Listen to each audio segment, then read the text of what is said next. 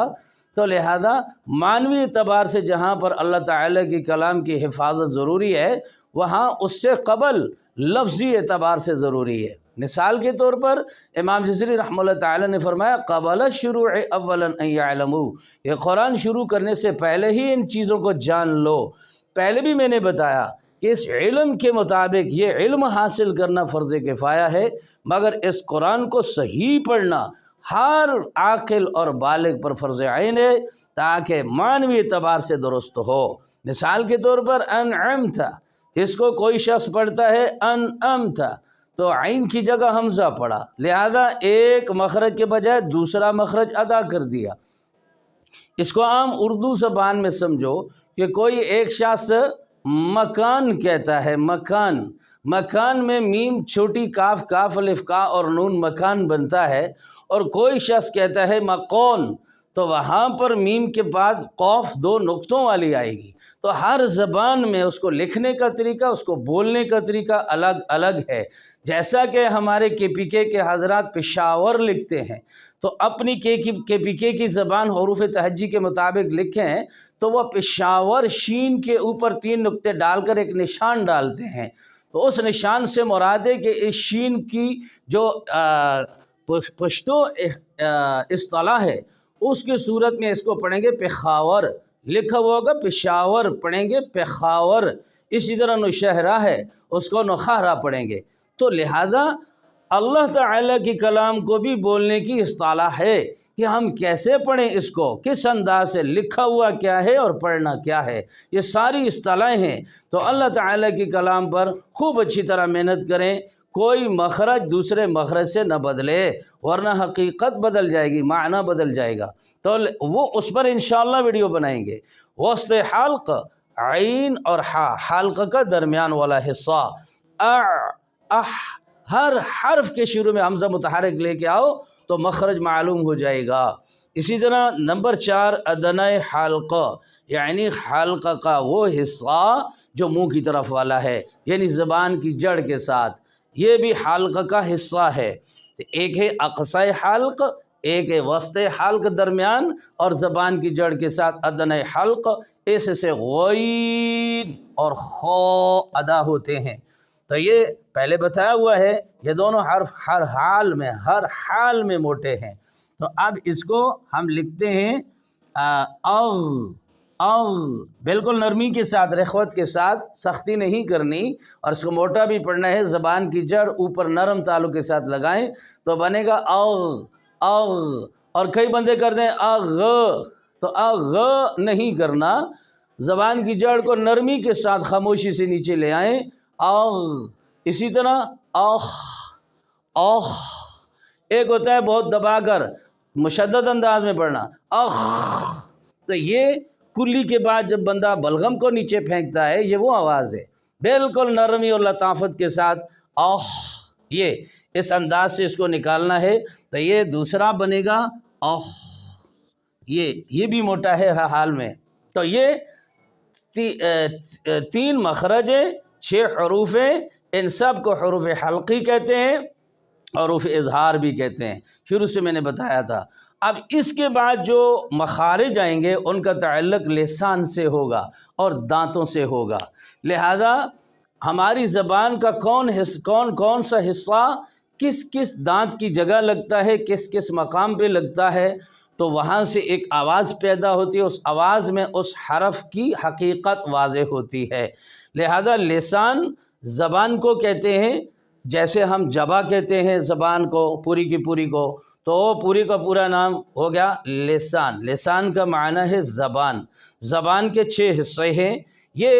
آپ نام یاد کر لیں تاکہ تجوید کی کتابوں میں یہ نام لکھے ہوں گے تو آپ کو نام یاد ہوگا، تو زبان کا وہ مقام بھی یاد ہوگا، کیونکہ مخرج کی تعریف ہے کہ حرف کے نکلنے کی جگہ، اور اصطلاح میں منہ کے اندر وہ خاص موقع و مقام، تو جو مقام ہوگا زبان کا وہ کہاں لگے گا تو اس سے وہ حرف پیدا ہوگا، تاکہ معنوی اعتبار سے بھی ٹھیک ہو اور کلام بھی اللہ کی لگے۔ دنیا کی تمام زبانوں سے اشرف کلام، دنیا کی تمام زبانوں اور کلاموں سے اشرف کلام اللہ تعالیٰ کی کلام ہے، جس کو ہم قرآن مجید کہتے ہیں۔ تو اس اشرف کلام کو بولنے کے لیے اپنے اندر ان حروف کو بھی اشرف بناؤ، ان کی فضیلت پیدا کرو۔ تمام زبانیں اپنے اپنے مقام پر، اپنے اپنے لہجے پر پڑھی جاتی ہیں، مگر اللہ تعالیٰ کے کلام کا اپنا ہی انداز ہے جو تمام کلاموں سے بہتر اور افضل ہو۔ اس لیے زبان کے حصے 6 ہیں۔ نمبر 1 اقصی لسان، اقصا کہتے ہیں آخری، لسان زبان کا آخری حصہ، یعنی اس نوک سے شروع ہو جاؤ اور پیچھے جو آپ کا اوپر تالو لٹکا ہوتا ہے وہاں پر جو حصہ ہے اس کو اقصی لسان کہتے ہیں، یعنی زبان کی جڑ، زبان کا آخری حصہ۔ دوسرا ہے وسطی لسان، یعنی زبان کا درمیان والا حصہ۔ اس کے بعد حافہ لسان، حافہ کہتے ہیں کروٹ کو۔ ایک ہوتا ہے کنارہ زبان کا، جو یہ نوک دار دانت ایک سے لے کر دوسرے تک زبان کا گول آگے کنارہ ہے، اس کا عربی میں اور نام ہے قرات کی اصطلاح میں۔ لہذا حافہ جو ہے یہ پیچھے جو آپ کی موٹی 5 ڈاڑیں ہیں، اوپر 5 ڈاڑوں کے ساتھ جو زبان کا موٹا کنارہ ہے، اس موٹے کنارے کو حافہ کہتے ہیں۔ لہذا حافہ لسان زبان کی کروٹ یا زبان کا موٹا کنارہ جو دونوں سائڈوں پر ہے، دائیں بھی ہے بائیں بھی ہے۔ اس کے بعد طرف لسان، طرف کہتے ہیں کنارہ کو۔ ابھی ہم اپنی زبان میں کہتے ہیں اس طرف جاؤ، اس طرف جاؤ، یا جنوب کی طرف جاؤ، شمال کی طرف جاؤ، 4 کنارے ہیں، تو عربی میں کنارہ کو طرف کہتے ہیں۔ طرف لسان یعنی زبان کا باریک کنارہ، جو ایک نوک دار دانت سے لے کر دوسرے نوک دار دانت تک جو زبان کا سامنے والا پتلا گول ہے اسے کنارہ کہتے ہیں، اور اسے عربی میں طرف کہتے ہیں، یعنی زبان کا باریک کنارہ جو ایک نوک دار دانت سے لے کر دوسرے نوک دار دانت تک یہ ایریا زبان کا بنتا ہے، اسے طرف کہتے ہیں۔ انشاءاللہ دانتوں کے نام بھی بعد میں پڑھائیں گے تاکہ زبان اس حصے کو لگانا آسان ہو جائے